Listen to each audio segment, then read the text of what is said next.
श्री अद्वैत गदाधर शिवसादि गौर भक्त वृंद। हरे कृष्ण कृष्ण कृष्ण हरे हरे, हरे राम राम राम हरे हरे। आज का टॉपिक है अमोघ का उद्धार। जब जगन्नाथ यात्रा के कुछ समय बाद एक दिन सार्वभौम भट्टाचार्य जी ने क्या किया, श्रीमन महाप्रभु जी को अपने घर में प्रसाद पाने के लिए आमंत्रित किया। जब महाप्रभु उनके घर पर उपस्थित हुए और प्रसाद पाने के लिए बैठ गए तो भट्टाचार्य जी ने उनके आगे अन्न और अनेक व्यंजनों का ढेर लगा दिया।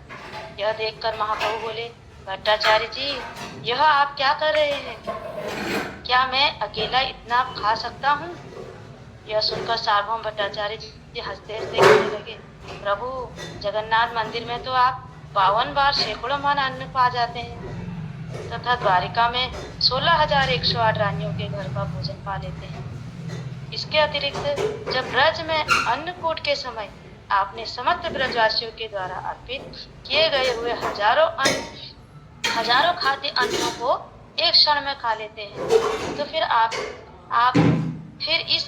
इनकी तुलना तो कुछ भी नहीं है। अतः आप मुझे ठगने की चेष्टा कर रहे हैं। कृपया पूर्वक मेरी इस तुच्छ सेवा को ग्रहण करें। यह सुनकर महाप्रभु प्रसन्न होकर प्रसाद ग्रहण करने लगे।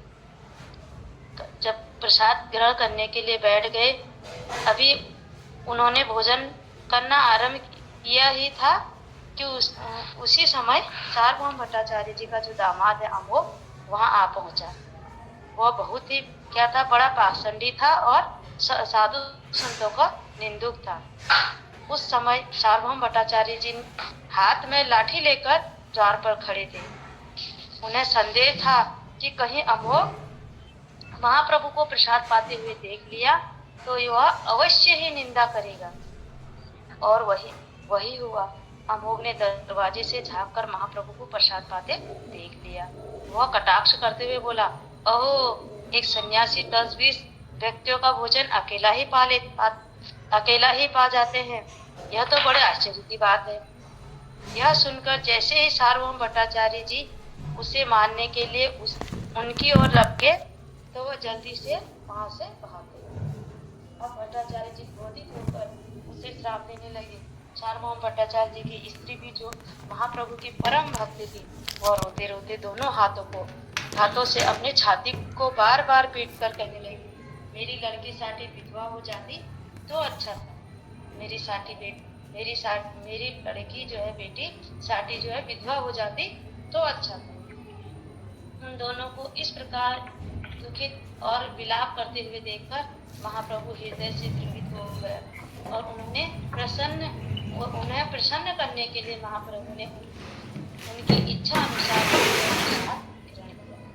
तत्पश्चात भट्टाचार्य जी ने उन्हें आचमन कराया और महाप्रभु के चरणों में गिरकर कहने लगे, प्रभु, आप मेरे अपराध को क्षमा करें। मैंने आपको अपने घर में बुलाकर आपका घोर अपमान करवाया। श्रीमान महाप्रभु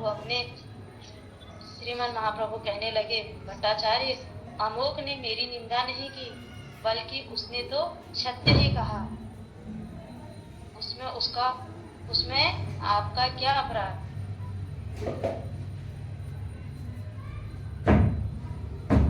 उसमें आपका क्या अपराध? ऐसा कहकर प्रभु अपने निवास स्थान की ओर चले।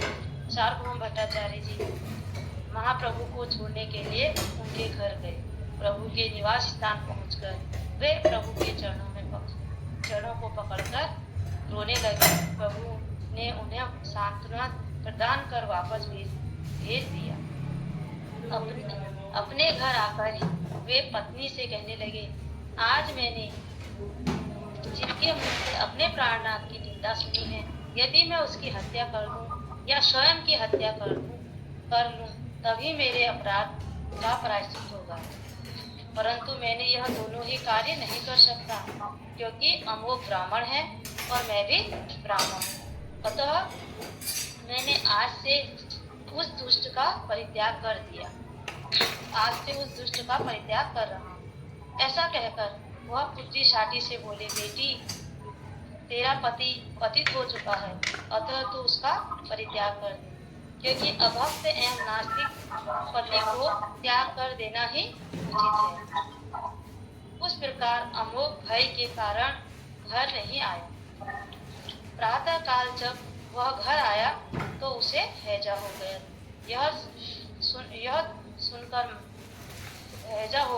यह सुनकर भट्टाचार्य जी कहने लगे, अच्छा हुआ, जो काम मैं स्वयं नहीं कर पा रहा था वह स्वयं ही हो रहा है। यदि यह मर ही जाता तो अच्छा है।